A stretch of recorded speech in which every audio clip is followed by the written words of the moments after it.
The rain had been falling since midnight, and by the time the ambulance bay lights began flashing again, Maren Ellison had already been on shift for 9 hours.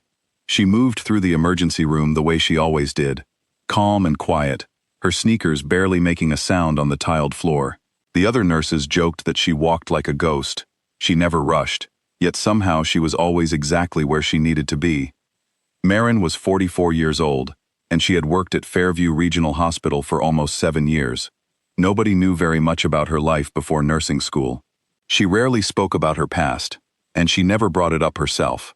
When new staff members asked where she had trained, she would simply smile and say, "Here and there," before changing the subject.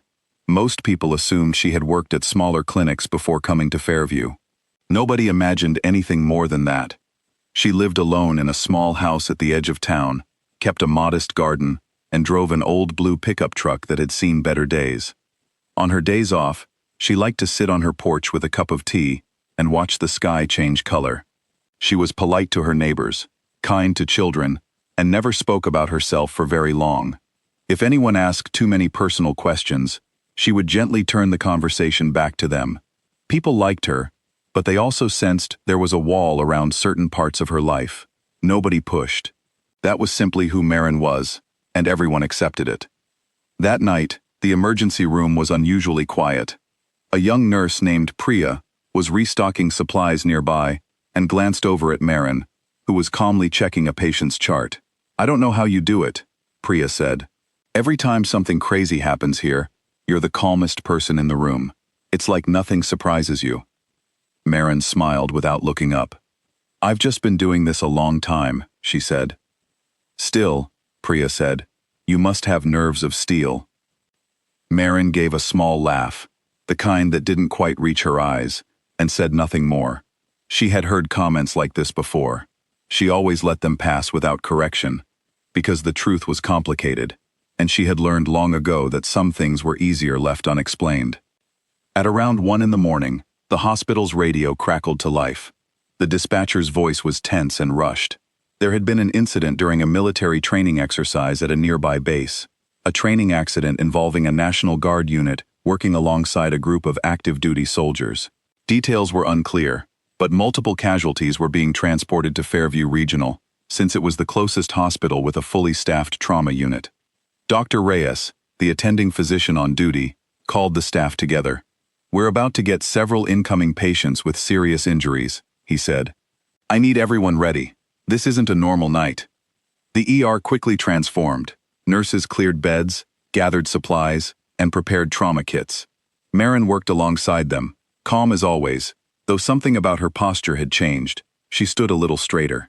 Her eyes moved with a new kind of focus, scanning the room the way someone might check an unfamiliar area for danger, though nobody else noticed this small shift. The first ambulance arrived only minutes later, its lights cutting through the rain. The doors opened, and 2 paramedics rushed in with a stretcher carrying a young soldier. His uniform was torn and stained, and a field tourniquet had already been applied to his leg. More stretchers followed close behind, each one carrying another wounded man. The ER, usually calm even during busy nights, suddenly filled with urgent voices and quick footsteps. Dr. Reyes began shouting instructions, but before he could finish, Maren had already moved to the first patient's side.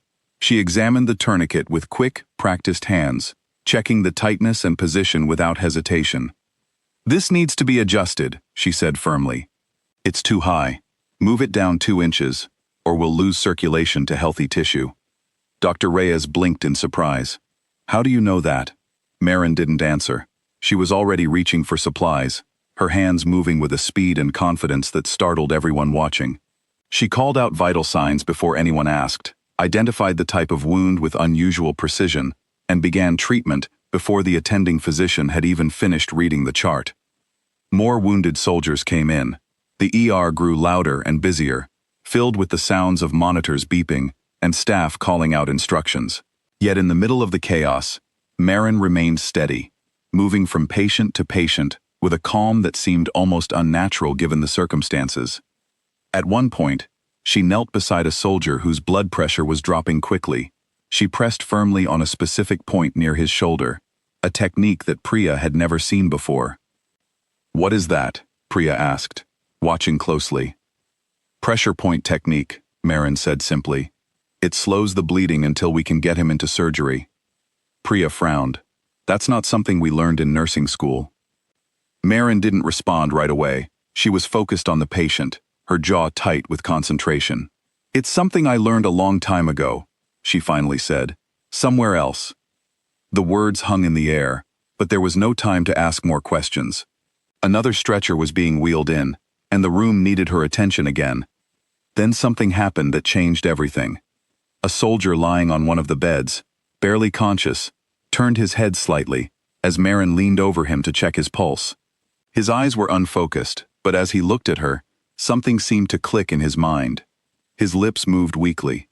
"Doc, is that you?" he whispered. "Doc Ellis?" Marin froze for just a moment.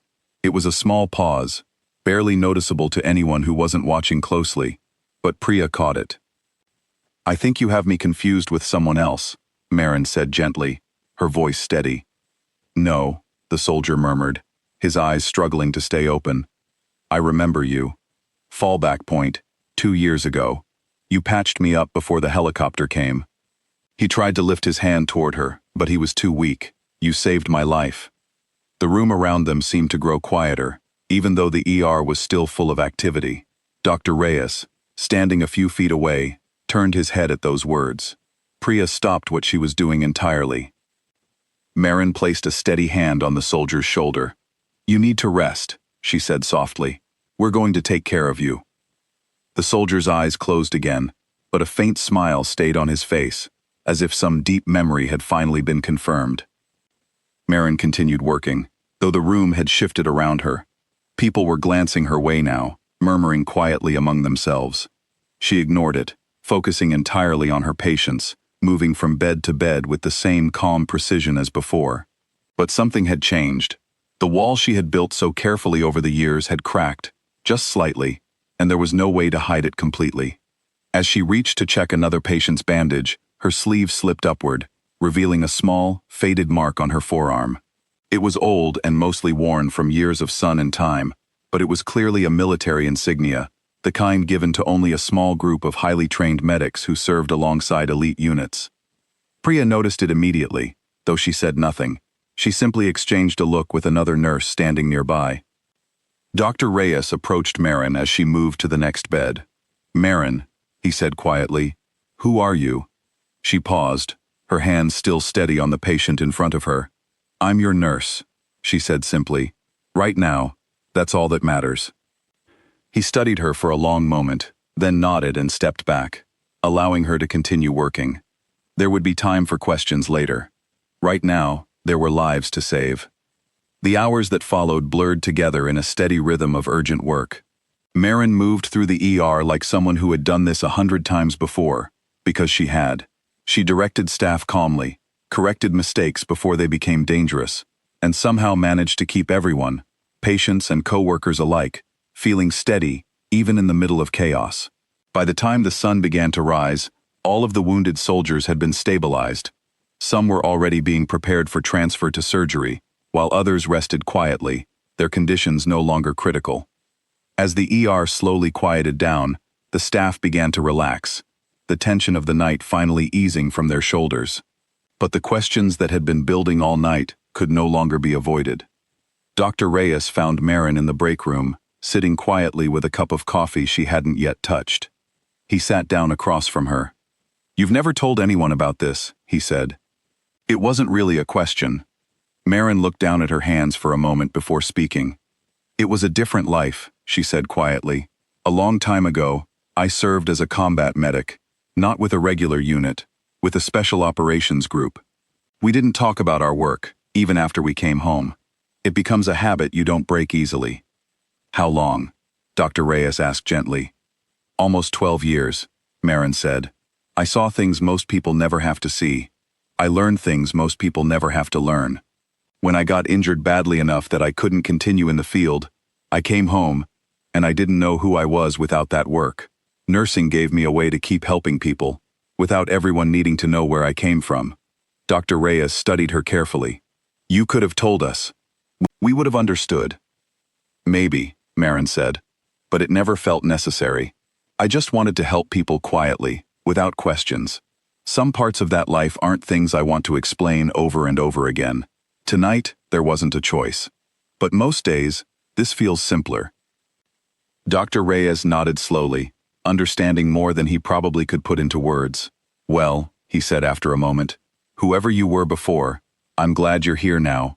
Tonight, you saved more lives than any of us could have on our own. Marin gave a small, tired smile.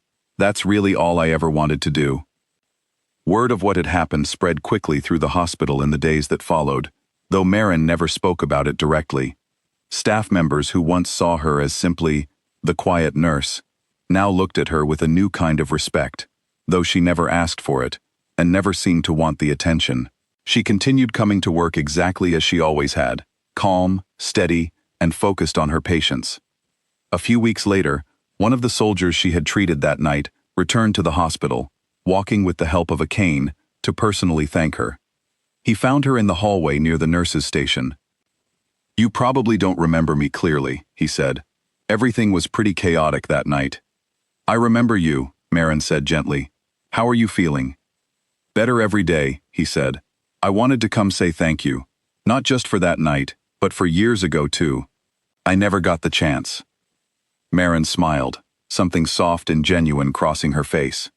You don't have to thank me, she said. Getting people home safely, that's all I ever wanted. He nodded, understanding there wasn't much more to say. Before he left, he added quietly, for what it's worth, the guys always used to say Doc Ellis was the calmest person in the middle of the worst moments. Guess that hasn't changed. Marin didn't reply right away. She simply looked toward the window, where the late afternoon light spilled gently across the hallway floor.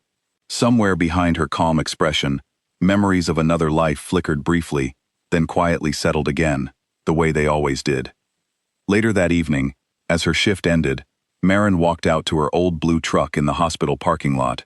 The sky had cleared, and stars were beginning to appear one by one.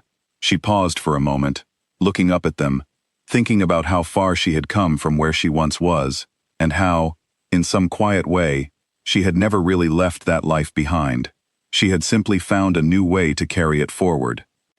She got into her truck, started the engine, and drove home the way she always did, calm, steady, and quietly carrying more strength than anyone around her fully realized. The town would go on thinking of her as simply the quiet nurse. But those who had been there that night, and those who had known her long before, understood the truth. Some heroes never announce themselves. They simply show up, again and again, whenever they are needed most, and quietly do what needs to be done.